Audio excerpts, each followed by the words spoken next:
So hey guys, it's Kyle, Metro 57. I want to show you a project that this is actually not my project, so we're just going to call it a project down the road. This has been in a fire, and they are in the middle of tearing out the old, what I call the negative. So they want to get all the smoke damage stuff and anything that they've decided they're going to fix and get it out. So this right here, you're going to see these openings here. You can see the framework here. Some of it looks very ratty. There's some smoke damage at the top here. This is in the phase of what I call, we're still going negative. We're trying to get it back to zero. Once it gets to the zero, we're at this phase over here. So they've done the framing part, and it's not finished, but it's closer.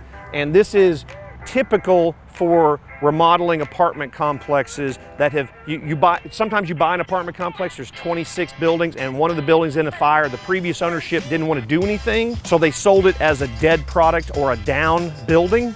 And then you build this back, and the costs on this can be anything from tear it to the ground, brand new, $100,000 a door minimum, to retrofitting something like this. And you can get away with something cheap like $15,000 a door, but anything less than that on something this aggressive is probably not something that's a 2022 number. So love to help. If anybody have questions, apartment complex renovations, Kyle King, give me a call.